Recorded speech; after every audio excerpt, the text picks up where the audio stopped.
Um, I'm here on our new moon. It's the new moon energy. Yay, super exciting. So excited to see you guys jumping on. And today we're going to work on breath of fire. I have one of my students on from Utah. So hi, Jennifer. Welcome.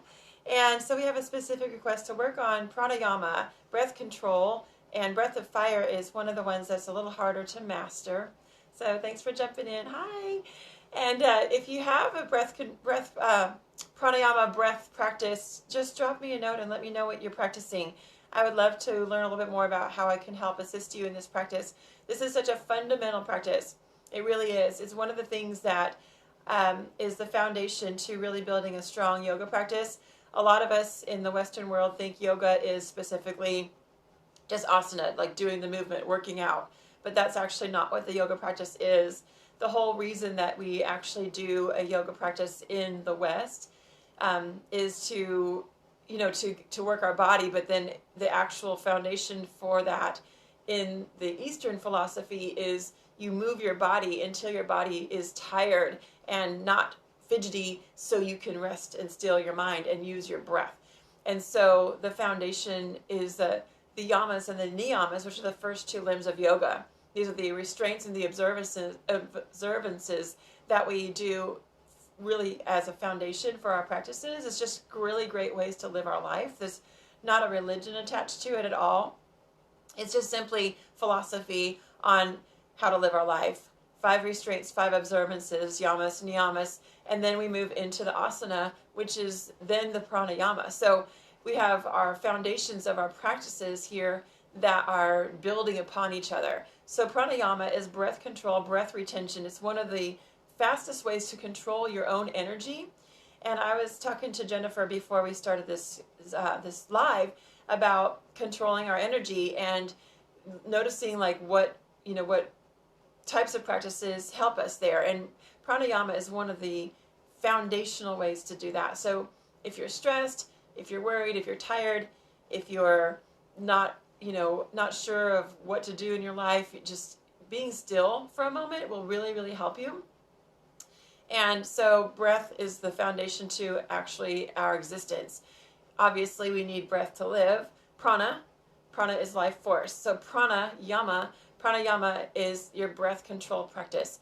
And so life force practice, when you manipulate and work with your life force energy, you're going to be gaining a massive amount of prana and energy for your own being, and to learn to harness that energy from the universe, containing it in our root, letting it lift up toward Father Sky with our crown.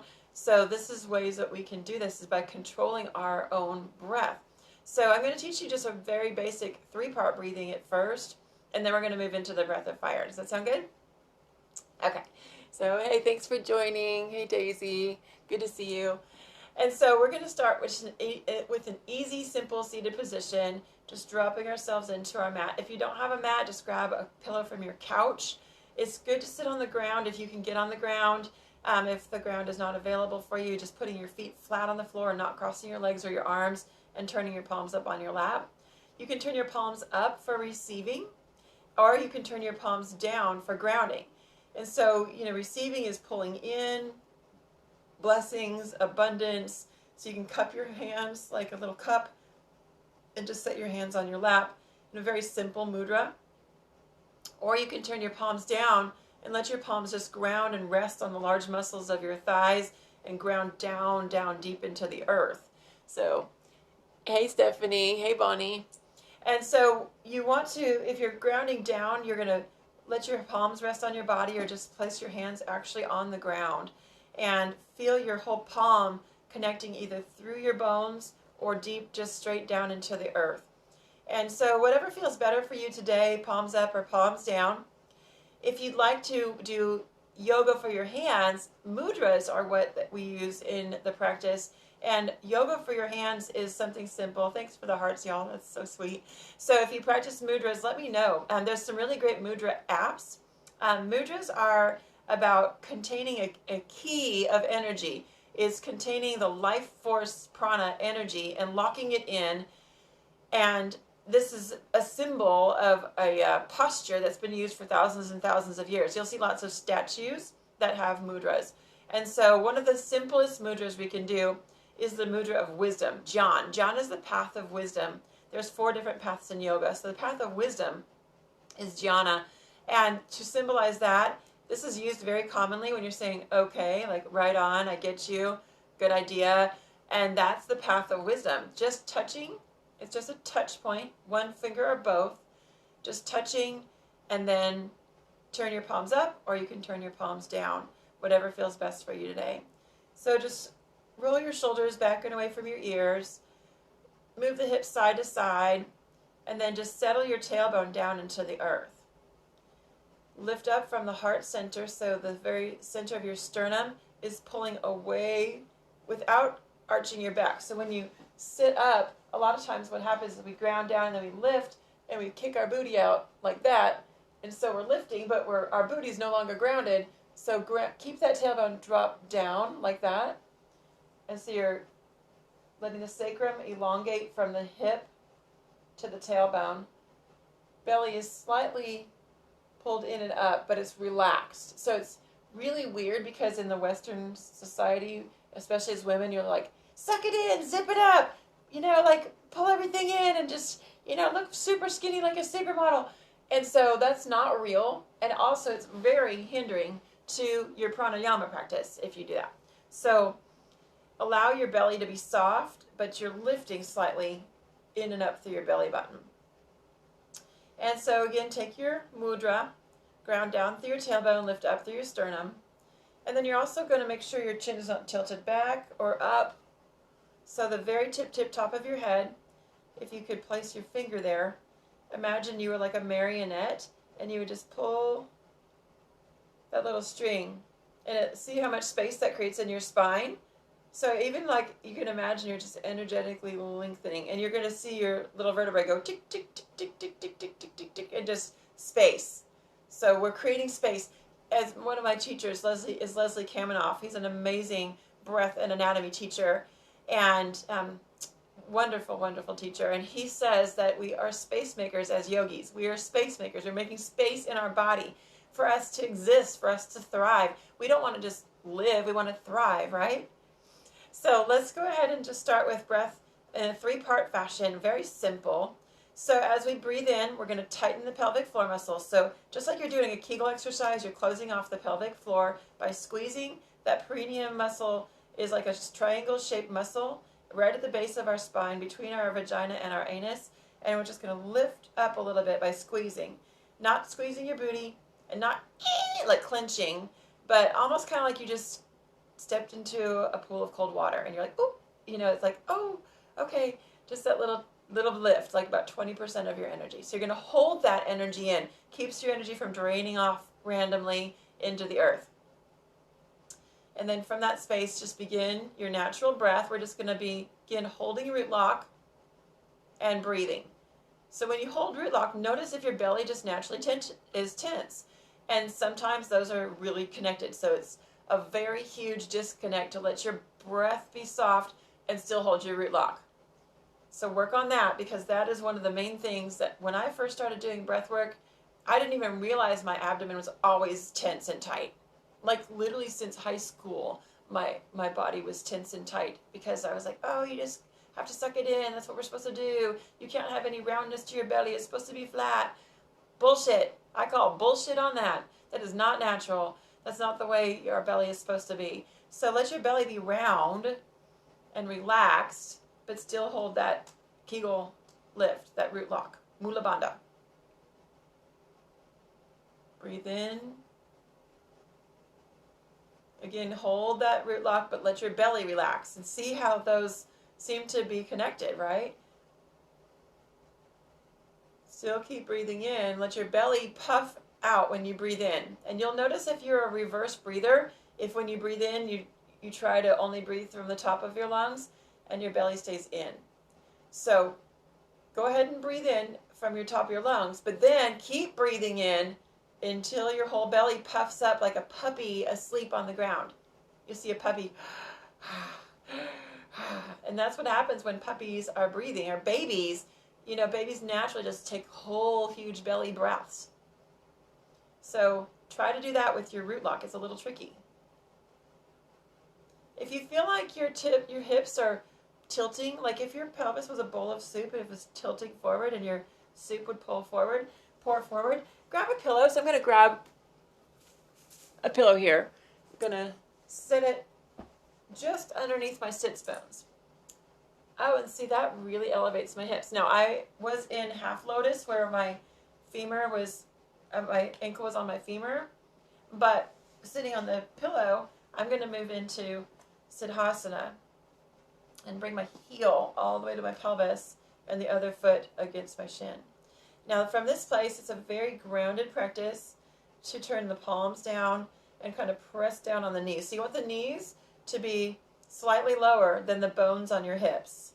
So you want that angle. If your knees sit up tight like this when you're in a crisscross position, stack enough folded blankets and pillows underneath your hips so that they're firm, not tippy, and your hips are actually above your knees. So go ahead and jump out and grab a pillow and come back. Perfect. Now see where your feet land. And so instead of crossing at the ankle, pull one foot all the way in and then tuck your other leg around it. How's that? Yeah, that looks really good. Definitely makes a big difference. And then from that space, push down with your tailbone, lift up from your heart, and create length. Again, imagine your little spine is going do, do, do, do, do, do, and creating space from the crown of your head. Chin is level with the earth. We didn't know there was so much going on just to breathe, right? Breathing intentionally is a huge game changer. It's very, very different than breathing just randomly like we do, taking for granted every single day. Notice if your shoulders want to go squeeze up by the ears, relax them. And if they start creeping back up, relax them. So if they do that, just squeeze and then drop. Breath in, squeeze, and then drop. Let's do that 2 more times. Breath in, squeeze, and then drop. And then one more, squeeze, and then drop. And just shake it out. Better, right? Okay, now from this space, we're going to move into 3-part breathing. So using root lock. Root lock is just going to be a given. It's always going to be there. Tighten the pelvic floor. Don't just let your energy drain out. Keep that energy contained within our energetic chakra system for this intentional practice. All the way up to the top of the breath. Again, notice if your belly's squeezing in, let it puff out. Still keep your root lock. Come all the way up to the collarbones. Expand the tip top of your lungs. There's about 20% more air that you can take in. And exhale. And again, you can have your palms up or you can have your palms down. John Mudra, just for today. Try that. Come to the bottom of your breath. Now, without rounding your back or tucking your chin, just simply press the belly button in and up. Squeeze out the breath. Hi, Stoy. There's my kid. Stoy, come breathe with me. Oh, lots of hearts from my guy. So inhaling, tighten the pelvic floor. Belly puffs out all the way to the top of the breath. Fill up all the way to the collarbones. Now we're going to take a slight pause without don't hold, just pause. Thank you for the hearts. I love you, Stoy. And then without quickly, just slowly, as if you're breathing out through a straw, through your nose, breathe out. Soften the chest. Again, tailbone's dropping down to the earth. Soften the inner navel belly. Comes in and up. Your pelvis is going to slightly tip forward. Squeeze all that breath out. Keep pressing the diaphragm in and up. Squeezing out. Don't curl. Just press in and up. Squeeze. There's about 20% more air in there. Keep squeezing. Squeeze it out. Hold without breath. Stay at the bottom of your breath. Don't breathe. Don't not breathe. Just stay. Now, without sucking the air in quickly, Still keep your root lock and just slowly breathe in like you're breathing through a reed or a straw through your nose. Notice if your lungs puff up first or your belly puffs up first. Try to fill the whole abdomen with air. Come all the way to the top of your breath. Keep breathing in. Hey, Mia? Is that Mia?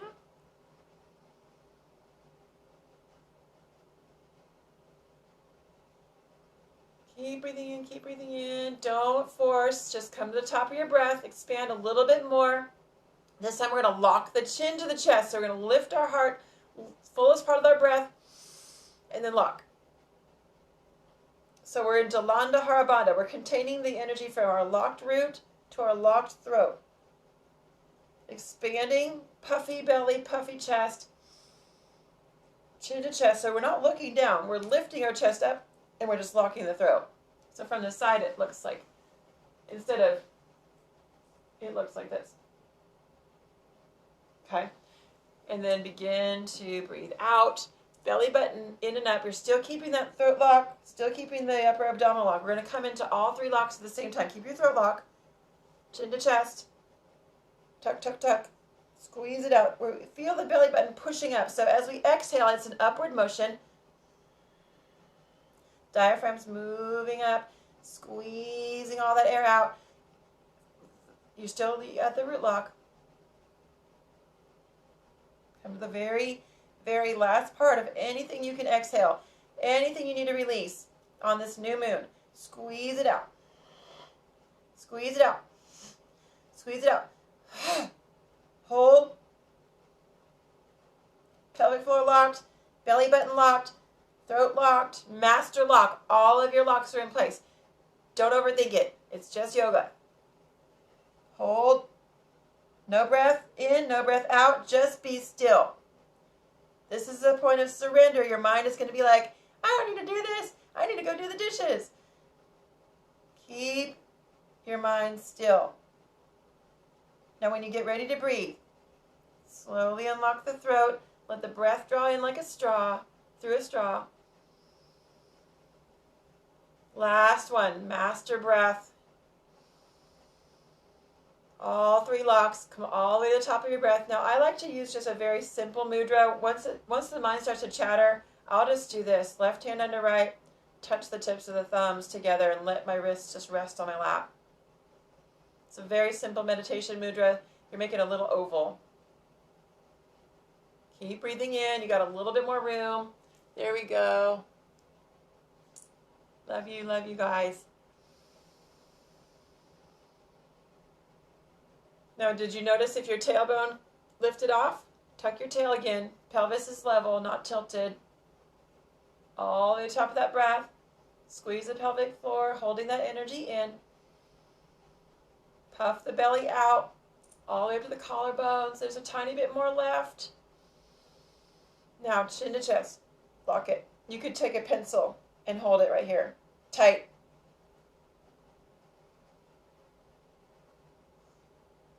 So you got root lock, Jalandhara lock. So Mula Bandha, Jalandhara Bandha. These two bandhas, you're holding the energy in. The breath is full. Stay in your two locks and begin to add your navel lock, your Uddiyana Bandha, upper abdominal lock. If you're trying to do any inversions or arm balances, this is the lock to master. So squeeze the pelvic floor, let the energy come up, up, up as you're exhaling. Still in throat lock. Mine is not because I'm talking, but stay in throat lock. Breath comes up. You're going to feel that diaphragm pushing up, collapsing. Let the rest of your breath out. This is the last bit of it. Again, this is the point of surrender. This is the kumbhaka, the space between the breath. There's a space between the inhale and the space between the exhale. Again, what did I say at the beginning of class? To quote Leslie Kaminoff, as yogis, we are space makers. We are creating space. Exhale it. Pause. What's your intention for this new moon? What are you manifesting between this new moon and this full moon? Don't breathe. I know you want to. You're fine. When you get ready to breathe, slowly the chin comes level.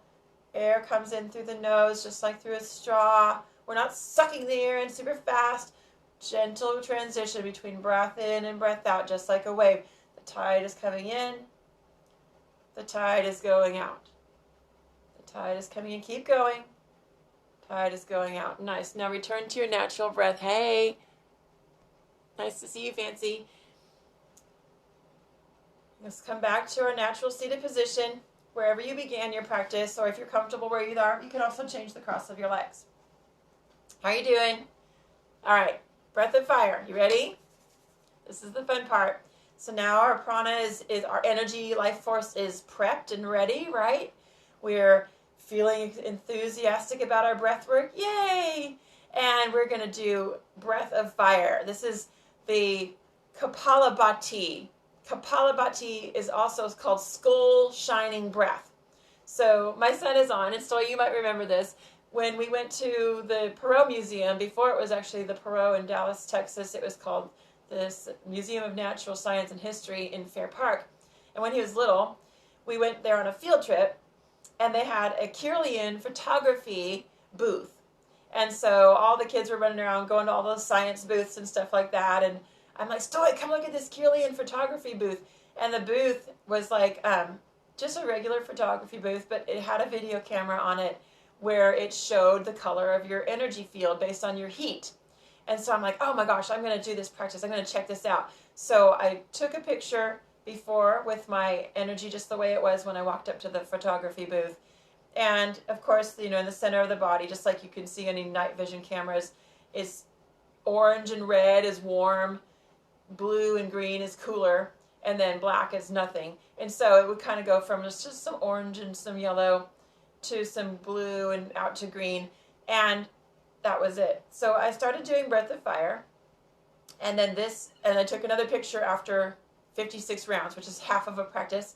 108 is your full practice. So 54, excuse me. And I saw not only was it getting bright red, it was getting white in the solar plexus. And then after another 54 rounds, the energy moved up.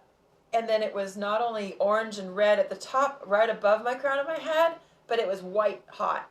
And so what happens is the life force moves up the path of the Sushumna channel, which is the central channel of the nadis. The nadis are the energetic paths that the energy travels in based on Chinese medicine or Eastern philosophy. And it's connected specifically to the nodules or the ganglias of the nerves in basic Western science. So the energy moves up, expands, and then moves all the way up to spirit. And it makes this beautiful spiral as it comes in and down and then back down to Mother Earth. So this is what we're calling in. It is the breath of fire. Okay, so what we're going to do, I'm going to show you how this works. So what I'm going to do is I'm going to just lift up my shirt so you can see. Oh, you're loving this. Yay, good. I'm glad. So I'm hoping you're practicing with me. You can just start just from this point if you just jumped in. So what you're going to do is you're going to just kind of take your hands. Oh, my hands are chilly. And place them on your body. We're going to breathe in. Feel your fingers expand from each other. Just like a puppy or a baby, like we talked about earlier. And we're going to breathe out. And feel your fingers get closer to each other. Breathe in. And breathe out. See, we really need to master that belly breath because it's very hard to do breath of fire if you're only breathing in your chest. You can't do it. It won't happen. So we're moving the belly. So just like if you're watching a baby breathe, asleep in her little crib or his little crib, and you're seeing the baby, and the whole baby is breathing, not just, like when you're hyperventilating, you just breathe from here, and only your chest is moving. And I used to be a reverse breather too, so I didn't even know that I was only breathing from my chest because my tummy was always so tight. And there's always been a lot of problems with having to look a certain way in the Western culture, and I was really close to anorexia when I was in high school because I had such poor body image health and such self-loathing coming from my teenage years. And so these practices have really helped me love my body where it's at, and also being extremely forgiving when my body isn't behaving or doing the things that I think it should do or look the way it should look. And so just don't compare your body to anybody else's body. There's no body shame in yoga. However your belly moves is beautiful and perfect. We're just looking to move within your own body, create your own space in your own being. And creating more space helps you to expand your energy and thrive. So we're calling this energy in of this new moon intention, and we're also thriving with adding our life force energy to that, okay? So there's much more than just breathing.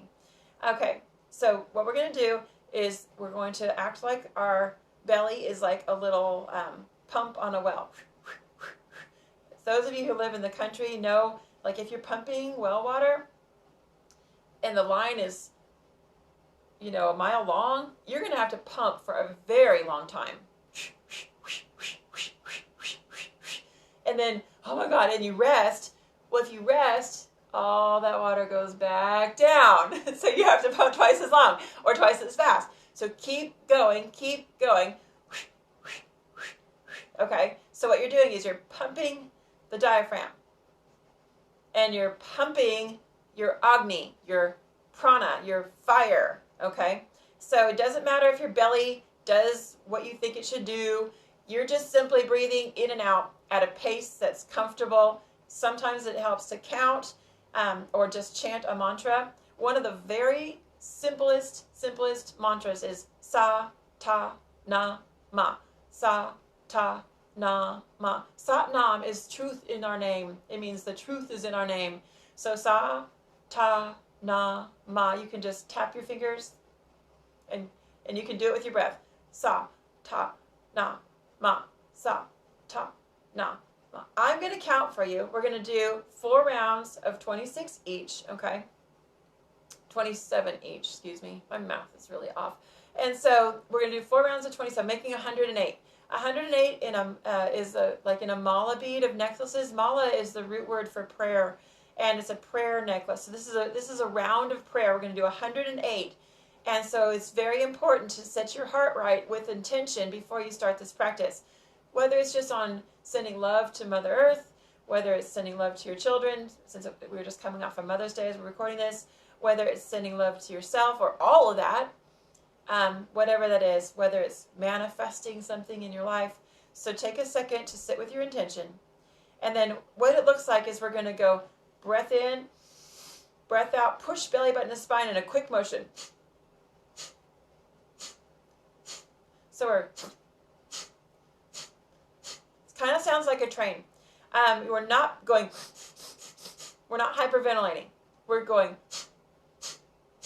Oh, thank you for the hearts. I hope you're practicing with me. So practice wherever you're at. This is super simple.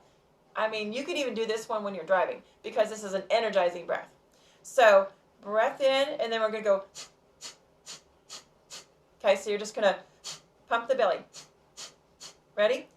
Breath in, and I'm going to count. And then when I say pause, we're going to take a breath in and breath out, and then just go for another round. Now, again, the pause, we're just holding that water line. We're still pumping. We're not letting it slide back. So keep your energy up. We're just going to take a breath in between so you can get used to it and not get into that hyperventilating state. It's not really hyperventilating. It's called breathstrika. It's a totally different breath, not in this practice. Okay, so breath in. All the way to the top. We're going to take a slow breath out. And go. Breath in. You're focusing only on the exhales. And start your breath of fire.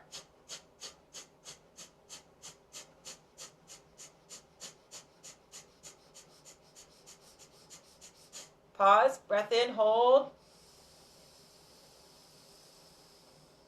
And go.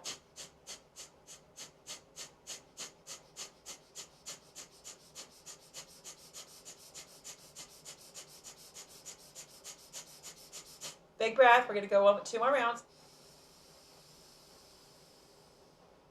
And go.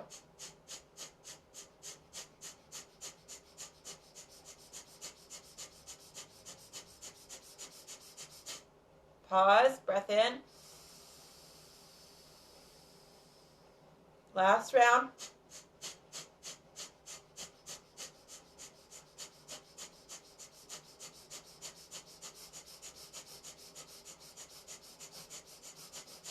Pause, breath in, hold.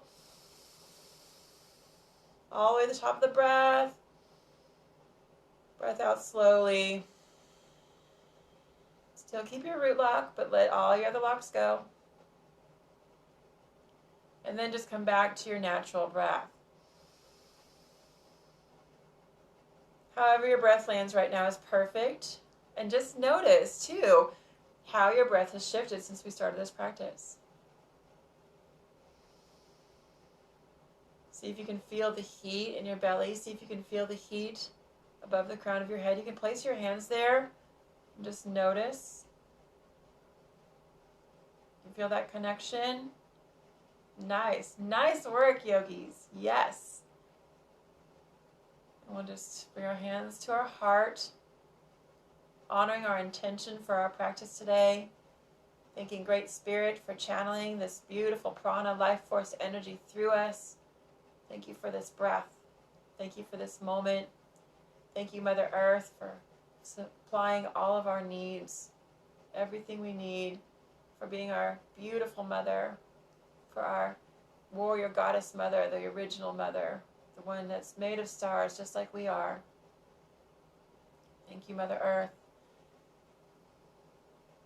The divine light that shines through me honors, loves, and respects the divine light that shines through each of you. And together it is within that light that we are all one. Namaste. Thank you so, so much for your practice today. If you have some questions, drop it in the comments. I'll see your comments. Just make sure that you just tell me what you're interested in learning. And I'll see you on our next class. Thank you for being here. Bye. Love y'all.